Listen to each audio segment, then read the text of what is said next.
Hello all welcome to Suman TV. నేను మీ Ashwini. So right now మనతో పాటు ఉన్నారు స్పార్కల్ నుంచి న్యూట్రిషనిస్ట్ వినీలా గారు. మ్యామ్‌తో మాట్లాడదాం. హలో అండి. హాయ్ అశ్విని. ఎలా ఉన్నారు? బాగున్నాను. మీరెలా ఉన్నారు? నేను కూడా చాలా బాగున్నాను. యాక్చువల్లీ మిమ్మల్ని ఎలా ఉన్నారని అడగక్కర్లేదేమో. ఎవర్ గ్రీన్ ఎప్పుడు బావుంటారు. Thank you. యెస్. చాలామంది ఫేస్ చేసే ఇష్యూస్ ఇదివరకటి రోజులైతే చిన్న పిల్లలకి కాన్‌స్టిపేషన్ అనేది ఉండేది. బట్ ఇప్పుడు ఎలా అయిపోయిందంటే లైక్ పుట్టిన పిల్లలకి పక్కన పెట్టేస్తే గనక ప్రతి ఒక్కరు కాన్‌స్టిపేషన్‌తోనే బాధపడుతున్నారు మలబద్ధకం. దాని గురించి ఏంటంటే సిరప్స్ గానీ, టాబ్లెట్స్ గానీ ఇవి యూజ్ చేసేస్తున్నారు. బాడీ అది తీసేసుకొని దానికి అడిక్ట్ అయిపోయి సిరప్స్ గానీ ఇవి యూజ్ చేస్తే గానీ నార్మల్‌గా వాళ్ళు మార్నింగ్ ఈ ప్రక్రియలన్నీ అవే పరిస్థితి లేకుండా అయిపోయింది. ఎందుకంటారు? యూజువల్‌గా మనం చిన్నప్పటి నుంచే కనుక సాలడ్స్ కనుక మనం పిల్లలకి అలవాటు చేస్తే ఫస్ట్ తింటాం. అంటే ఒక మీల్ తినే ముందు అది గనక అలవాటు చేస్తే అసలు గట్ ఇష్యూస్ కానీ, కాన్‌స్టిపేషన్ ఇష్యూస్ కానీ అసలు రావు. సో, మనం చిన్నప్పటి నుంచి పెరిగిన విధానాన్ని బట్టే మన బాడీ ప్రిపేర్ అవుతూ వస్తుంది. సో, చిన్నప్పుడే కరెక్ట్ చేయని వాళ్ళు కొంతమందికి గట్టి అంటే సాలడ్స్ తినకపోయినా వాళ్ళకి ఫాస్ట్ బౌల్ మూమెంట్ ఉంటుంది. ఓకే. కానీ చాలా మందికి ఫైబర్ రిచ్ ఫుడ్స్ తినకపోతే కాన్‌స్టిపేషన్ అనేది కంపల్సరీ ఉంటుంది. చిన్నప్పుడు పిల్లల్ని ఎవరు అడగం. రోజు మోషన్‌కి వెళ్ళావా? నేను స్కూల్‌లో వెళ్ళాను. బద్ధకిచ్చి చాలా మంది వెళ్ళరు. అది కూడా అలవాటైపోతది. మోషన్ హార్డ్ అయిపోయి రాకపోవటము. ఓకే. 2 రోజులకు ఒకసారి అంటే వెళ్ళే అలవాటు చేస్తే ఇంక 2 రోజులకు ఒకసారి ప్రెషర్ వచ్చి రావడము. ఓకే. మెల్లమెల్లగా వెయిట్ ఇంక్రీజ్ అవ్వడము. ప్రాబ్లమ్స్ అంటే గట్ ప్రాబ్లమ్స్ రావటం వల్ల ప్రాబ్లమ్స్ ఇంక్రీజ్ అవ్వటము. బాడీలో ఇన్‌ఫ్లమేషన్ పెరగటము. గ్యాస్ట్రిక్ ఇష్యూ రావడము ఇవన్నీ జరుగుతది. ఓకే. చిన్నప్పుడే కరెక్ట్ చేయని వాళ్ళు అట్‌లీస్ట్ పెద్దయ్యాకైనా ఎక్కువ సాలడ్స్ తీసుకోవటము. జ్యూసెస్ అంటే రోజు ఒక జ్యూసే తాగకుండా రోజుకొక జ్యూసు చక్కగా ఒకరోజు లైట్‌గా అంటే చాలామందికి కాన్‌స్టిపేషన్ ఉండే వాళ్ళకి కొంచెం గ్యాస్ట్రిక్ ఇష్యూ కూడా ఉండే అవకాశం ఉంటది. సో, స్టీమ్ చేసుకున్న కీరా అండ్ కరివేపాకు కలిపి మిక్సీ ఏసేసి చక్కగా లేవంగానే పరగడుపున ఒక పెద్ద 300 ml జ్యూస్ తాగొచ్చు. ఓకే. దాంట్లోనే కావాలంటే సీడ్స్ ఏసుకోవచ్చు. రోజుకొక ఓకే. రకమైన సీడ్ గనక వేసుకున్నా మనకి బాడీకి చాలా యూజ్‌ఫుల్. ఒకరోజు కొత్తిమీర, ఒకరోజు పుదీనా, మునగాకు చాలా పవర్‌ఫుల్ అనమాట. దాన్ని గూడా స్టీమ్ చేసుకొని మిక్సీ యేసుకొని తీసుకోవటమే మంచిది. రాగా గూడా తీసుకోవచ్చు. రాగా తీసుకున్న గ్యాస్ట్రిక్ ఇష్యూ లేని వాళ్ళు తీసుకోవచ్చు. But okay. స్టీమ్ చేసిన ఆ కీరా, మునగాకుని బ్లెండ్ చేసేసుకొని ఏదో ఒక సీడ్స్ ఒకరోజు పంకిన్ సీడ్స్, ఒకరోజు సన్‌ఫ్లవర్ సీడ్స్, ఒకరోజు ఫ్లాక్స్ సీడ్స్, ఒకరోజు చియా సీడ్స్, హలీమ్ సీడ్స్ అలా వేసుకుంటూ చక్కగా మనం తీసుకోవటం వల్ల కూడా చాలా యూజ్‌ఫుల్ ఉంటాయి. ఓకే. ఇది ఒక వారం తీసుకున్నాక ఇంకొక వారం ఒక 2 క్యూబ్స్ పైనాపిల్, ఆకుకూర కూడా స్టీమ్ చేసుకొని, కీరా ఇవి 3 బ్లెండ్ చేసుకొని తీసుకోవచ్చు. ఇంకొక రోజు గ్రీన్ యాపిల్, ఇంకొక రోజు ఇవే ఆకుకూరలతో ఫ్రూట్స్ మిక్స్ చేయొచ్చు. గోవా, ఇంకొక రోజు కివి. ఫ్రూట్స్ ఏవైనా చాలా తక్కువ పోర్షన్ తీసుకోవాలి. 1/4 ఆఫ్ ఫ్రూట్ తీసుకోవాలి. Okay. So, Goa, kiwi, green Apple and pineapple ఈ 4 ఫ్రూట్స్ అయితే మనకి బౌల్ మూవ్‌మెంట్‌కి చాలా హెల్ప్ చేస్తాయి. ఓకే. సో, మీరన్నట్టుగా లైక్ ఇవైతే అందరూ కొంతమందయితే బేర్ చేయగలరు. సామాన్యులు మేము ఇవి కూడా ఏం చేయలేము. మా దగ్గర లైక్ కిచెన్‌లో ఏవైతే ఐటెమ్స్ ఉన్నాయో వాటితోనే మాకు కావాలనుకున్నప్పుడు ఏదైనా 2, 3 ఇంగ్రీడియెంట్స్‌తో అవుతుందండి? ఇవన్నీ సామాన్యులు కొనుక్కోగలిగినవే ఆకుకూరలు ఇవన్నీ. కాస్ట్‌లీ ఏంటంటే ఇందులో సీడ్స్ కాస్ట్‌లీ.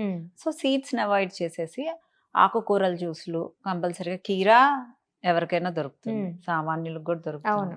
తోటకూర సామాన్యులకి దొరుకుతుంది. ఒకవేళ మునగాకు దొరక్కపోతే వదిలేసేయండి. గోంగూర, పాలకూర, థైరాయిడ్ ఉండేవాళ్ళు పాలకూర అవాయిడ్ చేయండి. కొత్తిమీర, కరివేపాకు ఇవన్నీ నార్మల్ వాళ్ళకి ఎవరికైనా దొరుకుతుంది. రోజుకొకటి. పైనాపిల్ దొరకనోళ్ళు ఆ ఫ్రూట్ వదిలేయండి. గ్రీన్ యాపిల్ దొరకనోళ్ళు ఆ ఫ్రూట్ వదిలేయండి. గోవా దొరుకుతది, కివి దొరుకుతది, బ్లూబెర్రీస్ దొరుకుతాయి. దొరకని వాళ్ళు వదిలేసి ఇంకొక దానికి వెళ్ళిపోతారు ఆప్షన్స్‌కి. సో, రోజుకొకటి చొప్పున తీసుకుంటే తప్పితే మన బౌల్ మూమెంట్ రాదు. ఇప్పుడు రోజు ఒకటే తీసుకున్నామంటే బాడీ అడాప్షన్లోకి వెళ్ళిపోయి మళ్ళీ నెక్స్ట్ రోజు రాకుండా ఉంటాము, అలా జరుగుతుంది. సో ఎవ్రీ డే ఒక 5 days ఒక ప్యాటర్న్, మళ్ళీ 5 days మళ్ళీ రిపీట్ చేసుకోవచ్చు ప్యాటర్న్స్. ఓకే. సో అలా చేసుకుంటూ ఉంటే కాన్స్టిపేషన్ తగ్గుతుంది. డ్రై ప్రూన్స్, ఒకరోజు డ్రై ప్రూన్స్ ఒక 3, దాంతోపాటు ఏదన్నా ఆకుకూరలు మిక్స్ చేసుకుని తీసుకున్నా కూడా చాలా బాగా పనిచేస్తుంది. ఓకే. అండ్ బెండకాయలు సన్నగా కట్ చేసి లేడీస్ ఫింగర్స్ని వాటర్లో నల్ల జీలకర్ర, అల్లము, బ్లాక్ రాక్ సాల్ట్ దంచి కొంచెం వేసి 1 లీటర్ వాటర్లో వేసేసి ఒక అరగంట పెట్టేసుకొని డే మొత్తము అది 1 లీటర్ కన్జ్యూమ్ చేస్తే కూడా కాన్స్టిపేషన్ బౌల్ మూమెంట్ బాగా వస్తుంది ఈ జ్యూసులతో పాటు. సో ఇవన్నీ మనం ఒక పద్ధతి ప్రకారం చేసుకోవాలి, అంత ఓపిక ఉండాలి. చిన్న పిల్లలకి ఫస్ట్ నుంచే రోజు మోషన్కి వెళ్ళారా లేదా అనేది గమనించుకుంటూ ఉంటే వాళ్ళకి ఈ కాన్స్టిపేషన్ ప్రాబ్లము పెద్ద అయ్యాక ఉండదు. ఓకే. కాన్స్టిపేషన్ ప్రాబ్లం యూజువల్గా డైట్ చేసేటప్పుడు ఎక్కువ వస్తుంది. సో డైట్ చేసేటప్పుడు గుర్తుంచుకోవాల్సింది ఏంటంటే మనం సాలడ్స్ ఎక్కువగా తీసుకోవాలి అండ్ డిటాక్స్ జ్యూసెస్ మన క్యాలరీస్లో ఇంక్లూడ్ చేసుకొని తీసుకోవటం వల్ల మనకి బౌల్ మూమెంట్ అనేది నార్మల్గా అవుతుంది. ఒకవేళ అలా కూడా బౌల్ మూమెంట్ అవ్వలేదు, మాకు సరిగ్గా నేను చాలా వరకు సాలడ్స్ అన్నీ తీసుకుంటున్నాను, డిటాక్ జ్యూసెస్ తీసుకుంటున్నాను నా క్యాలరీస్ కౌంట్లోనే, అయినా నాకు అవ్వట్లేదు అని అంటే కరక్కాయి, ఎండు విసిరి, ఎండు మామిడి ఈ 3 కలుపుకొని పౌడర్లు 1 టేబుల్ స్పూను వేడి నీళ్ళలో కలుపుకొనేసి రాత్రి పడుకునే ముందు తాగినా మీకు బౌల్ మూమెంట్ బాగా వస్తుంది. దాంట్లోనే వామ్ పౌడరు, సోమ్ పౌడర్ కూడా కలుపుకోవచ్చు. అండ్ వాటర్ ఇంటేక్ ఎక్కువగా తీసుకోకపోవడం వల్ల కూడా కాన్స్టిపేషన్ వస్తుందని చెప్పేసి అంటారు కదా. సో ఒక పర్సన్ మినిమల్గా తీసుకోవాల్సింది ఎంత అంటే లైక్ పిల్లల దగ్గర నుంచి పెద్దవాళ్ళ వరకు పర్టికులర్గా ఇన్ని లీటర్స్ అయితే పక్కాగా తీసుకోవాలని ఎంత ఏమన్నా ఉందా, ఇన్ని లీటర్స్ అని? కంపల్సరీగా 2 to 3 లీటర్స్ తీసుకోవాలి. ఇంకా క్లైమేట్ కండిషన్స్ ఉంటాయి. ఇప్పుడు మనం ఎండలో ఎక్కువగా ఉంటున్నాం అనుకో ఇంకొక లీటర్ యాడ్ చేసుకోవాలి. హైట్ ఎక్కువ ఉన్నాం, మోడరేట్ హైట్ ఉండే వాళ్ళు ఒక 5'7", 5'6" హైట్ ఉండే వాళ్ళు 3 లీటర్స్ వరకు తీసుకోవచ్చు. 5'3" వరకు ఉన్న వాళ్ళు 2 to 3 లీటర్స్. మనం ఎక్కువ ఏసీలో ఉంటే కూడా దాహం అవ్వదు, సో అప్పుడు 2 to 3 లీటర్స్ వరకు తీసుకోవచ్చు. మనం బయట ఎక్కువగా తిరుగుతున్నాము, ఎక్కువగా డీహైడ్రేట్ అవుతుంది, మన బాడీయే అడుగుతుంది అనమాట, మనకు దాహం వేస్తూ ఉంటుంది, అలాంటప్పుడు కన్జ్యూమ్ చేయొచ్చు వాటర్. సో చాలా మందికి దాహం కూడా వేయదు, సో అలాంటి వాళ్ళు ఎక్కువగా కంపల్సరిగా అలారం పెట్టుకొని తీసుకోవాలి. కాన్స్టిపేషన్ కి వన్ ఆఫ్ ద రీజన్ అన్నమాట డీహైడ్రేషన్ అనేది. ఓకే. సో ఇది ఇంకేమన్నా ఇంక్రీజ్ అయితే కనుక వేరే it leads to some other diseases or what? Definitely. అసలు మనకు ఆకలి అవ్వదు, ఊరికే యూరినేషన్కి వెళ్తూ ఉంటాం బౌల్ మూమెంట్ కనుక అవ్వకపోతే, అండ్ గ్యాస్ట్రిక్ ఇష్యూ వస్తుంది, అండ్ ఇన్ఫ్లమేషన్ పెరుగుతుంది, గట్ ఇష్యూస్ వస్తాయి, డైజెషన్ ఇష్యూస్ వస్తాయి, తిన్నది ప్రాపర్గా డైజెషన్ అవ్వదు, వామిటింగ్స్ అవుతాయి, తలనొప్పి వస్తుంది. సో ఇవన్నీ problems. Okay. So only constipation వల్ల చాలా ప్రాబ్లమ్స్ అనేవి వస్తుంటాయి. సో గట్ క్లీన్ గా ఉంటే ఎవ్రీథింగ్ అంతా కూడా బాగుంటుంది. గట్ క్లీనింగ్ గా ఉంటే ఇప్పుడు ఈ జ్యూసెస్ తాగటం వల్ల కూడా మీకు జుట్టు బాగా పెరుగుతుంది, ఫేస్ బాగుంటుంది, గ్లోగా వస్తుంది, మళ్ళీ రోజుకొక జ్యూసు, చక్కగా స్కిన్ గ్లో ప్లస్ హెల్దీ మొత్తం అన్ని ఐరన్ కూడా ఎక్కువ వస్తుంది. ఇంకా సీడ్స్ కూడా వేసుకోగలిగితే చక్కగా ఒమేగా 3 అన్ని చక్కగా అన్ని సమపాలలో గుడ్ ఫ్యాట్స్ అన్ని వస్తాయి. So we need to plan accordingly. A meal అయినా మనం మంచిగా ప్లాన్ చేసుకుంటే అది మనకి మంచిది, మన గట్టుకి మంచిది. ఎగ్జాక్ట్లీ. అండ్ అలాగే చాలా మంది కాన్స్టిపేషన్ తో బాధపడే వాళ్ళు వెయిట్ గెయిన్ కూడా అవుతూ ఉంటారు కదా, దీనికి రీజన్ ఏంటంటారు? అదే యూజువల్గా గ్యాస్ట్రిక్ ఇష్యూ ఉండే వాళ్ళు కూడా వెయిట్ గెయిన్ అవుతూ ఉంటారు. గ్యాస్ట్రిక్ ఇష్యూ ఎందుకు వస్తుంది? IBS ప్రాబ్లం ఉంటే, అంటే మోషన్ సరిగా అవ్వకపోయినా డైజెషన్ ఇష్యూస్ వస్తాయి. డైజెషన్ ఇష్యూ వచ్చినప్పుడు మనం తిన్న ఫుడ్ ఏది సరిగ్గా డైజెస్ట్ అవ్వక, డైజెస్ట్ అవ్వకుండా గ్యాస్ట్రిక్ ఇష్యూ పెరిగిపోయి మనం ఏం తిన్నా అవి అబ్జార్బ్ సరిగ్గా అవ్వక ఫ్యాట్ కింద కన్వర్ట్ అవుతాయి. ఓకే. ఆ ఫ్యాట్స్ కింద కన్వర్ట్ అయితే ఆబ్వియస్గా లావ్ అవుతాం. అసలు అబ్జార్ప్షన్ రేట్స్ 0 ఆల్మోస్ట్ పడిపోతాయి. ఓకే. సో ఆ అబ్జార్ప్షన్ రేట్ కనుక పడిపోతే మనం తిన్న ఫుడ్ విటమిన్స్ కానీ మినరల్స్ కానీ ఏవి ఒంటికి పట్టవు. సో ఆబ్వియస్గా అవన్నీ క్యాలరీస్ కిందే కౌంట్ అయిపోతాయి తప్పితే మనకేం ప్రయోజనాలు ఉండవు. అవును. అండ్ ఏదైనా తీసుకున్నా సరే ఒక టైం అనేది కంపల్సరీ ఉండాలి. పడుకునే ముందు ఏ టైంలోపు మొత్తం మనం ఫినిష్ చేసుకోవాలి? మన మీల్ అనేది బిఫోర్ స్లీప్ అనేది ఎప్పుడు ఫినిష్ చేసుకుంటే మంచిది? 7:00 ఈస్ ద లాస్ట్ టైము. ఇంకా లేదు అంటే 8కి. తిన్న తర్వాత ఒక 3 అవర్స్ పడుకోవద్దు. 3 అవర్స్ తర్వాత పడుకోవచ్చు. 11 లోపల పడుకోవచ్చు. 7కి ఆపేస్తే ఇట్స్ వెరీ గుడ్. 6-7. 6కి ఆపేసే వాళ్ళకి ఇంకా అమృతం అనమాట. అవును.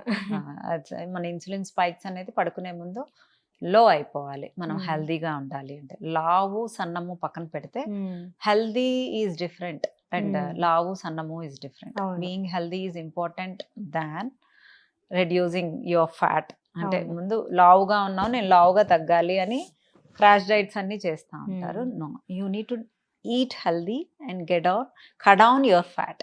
Then only you will become healthy.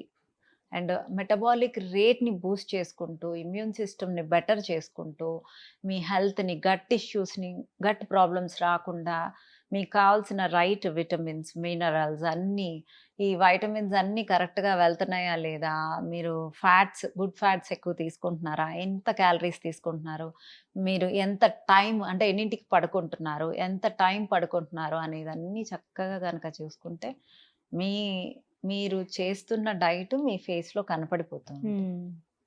So it reflects అంటారు కదా, అలాగా ఇంటర్నల్గా కాదు, ఎక్స్టర్నల్గా కాదు, ఏదన్నా మనం చూడగానే మనుషులను తెలిసిపోతూ ఉంటుంది వీళ్ళు ఎలా ఉన్నారు, హెల్దీగా ఉన్నారా లేదా అని చెప్పేసి. కరెక్ట్ మీరు అన్నది. లావాస్ అన్న పైన ఈ మధ్యన ఎక్కువ కాన్సన్ట్రేట్ చేసేస్తున్నారు అందరూని. బట్ అది కాదండి, హెల్దీ వేలో మనం మేనేజ్ చేసుకోవాలి డైట్ అనేది. అండ్ సన్నగా ఉన్నాము, ఎంత వెయిట్ ఉన్నాము, ఇవన్నీ కూడా చాలా ఇంపార్టెంట్. ఇప్పుడు సన్నగా ఉన్నాము అని ఏదంటే అది తినలేం కదా. సన్నగా ఉన్నా కూడా అన్హెల్దీ ఫుడ్స్ రోజు తీసుకున్నాం అనుకోండి, పిజ్జాలు, బర్గర్లు, ప్రాసెస్డ్ ఫుడ్స్, స్వీట్స్, మైదా, ఇవి ఎక్కువ అంటే తినద్దు అని అన్నాం. ఎప్పుడైనా ఒకసారి ఓకే, బట్ ఎవ్రీడే అవే తింటున్నాం అనుకోండి, యువర్ బాడీ గెట్ ఇన్ఫ్లమేట్. ఆ ఇన్ఫ్లమేషన్ ఎక్కువ అయిపోతున్నప్పుడు మనకి ఎవ్రీథింగ్ ఒక్కొక్కటి స్టార్ట్ అవుద్ది. ఎక్కువ ప్రాసెస్డ్ ఫుడ్స్, ఎక్కువ బ్రెడ్స్, పిజ్జా, మైదా ఇలాంటివి తిన్నప్పుడు మనకు కాన్స్టిపేషన్ ఎక్కువ అయిపోతూ ఉంటుంది. అలా కాన్స్టిపేటెడ్గా ఉన్నప్పుడు అవి కొన్ని రోజులు అవాయిడ్ చేయటమే మంచిది. ఓకే. సో మనకి కొన్ని ఫుడ్స్ తీసుకున్నప్పుడు కూడా మన బాడీ చెప్తుంది ఇది మనకి పడలేదు అని చెప్పేసి. సో అటువంటప్పుడు కొంచెం ఎన్ని రోజులు మనకు అది తెలుస్తుంది ఆ పీరియడ్ అనేది? ఈ రోజు తిన్న ఫుడ్ రేపు మీకు సరిగ్గా బౌల్ మూవ్మెంట్ రాలేదు, టమ్మీ పెయిన్ వచ్చింది అంటే ఆ ఫుడ్ మీకు పడనట్లు. ఎన్ని రోజులు అవసరం లేదు, ఇవాళ తిన్నది రేపే తెలుస్తుంది. సో ఆబ్వియస్గా మీకు ఏది పడలేదు అంటానికి గురువు ఎవరు? మీ టమ్మీ. అవును. So find your own Guru. Okay. So మీకు ఏది పడుతుంది. సో బ్రౌన్ రైస్ చాలా మందికి పడదు, నేను చాలాసార్లు చెప్పాను. రెడ్ రైస్ పడుతుంది కొంతమందికి కినోవా పడదు, కొంతమందికి ఒకటి పడుతుంది. సో ఏది పడుతుందో దాన్ని చూస్ చేసుకోండి when you are in the diet. Okay, మీకు ఫెస్టివల్స్లో వైట్ రైస్ తినాలని ఉందో అప్పుడు తినండి. హెల్దీగా డయాబెటిక్ పేషెంట్స్ కానీ, PCOS పేషెంట్స్ కానీ, క్లయింట్స్ కానీ ఎవరైనా వాకింగ్ చేసుకుంటూ మనం హోల్ గ్రెయిన్స్ చక్కగా కిన్వా తీసుకొని, brown rice, red rice, black rice, ఈ ఆప్షన్స్లోకి వెళ్ళిపోయి ఏది పడుతుంది అనేది ఇవాళ తింటే రేపు తెలిసిపోతుంది చక్కగా. మీ బాడీ ఏది ఓకే అనుకుంటే అదే వెళ్ళండి. ఓకే, నాకు వైట్ రైసే పడుతుందా, so choose basmati rice. Okay. So basmati rice లో గ్లైసీమిక్, లో GI ఉంటుంది. సో అది తిన్నా బెటర్. ఓకే. సో మీరు కొన్ని పౌడర్స్ కూడా చెప్పారు కదా మ్యామ్, అది మార్నింగ్ అండ్ నైట్ ఎక్కువగా ఏది ప్రిఫర్ చేస్తే బెటర్ అంటారు? ఎక్కువ కాన్స్టిపేషన్ ఎక్కువగా ఉంటే మనం మీల్ తర్వాత ఒక 1.5 hour తర్వాత కన్జ్యూమ్ చేసేయచ్చు. ఓకే. అది ఆఫ్టర్నూన్ అయినా నైట్ అయినా 2 పూట్ల కన్జ్యూమ్ చేయొచ్చు. Thank you so much ma'am.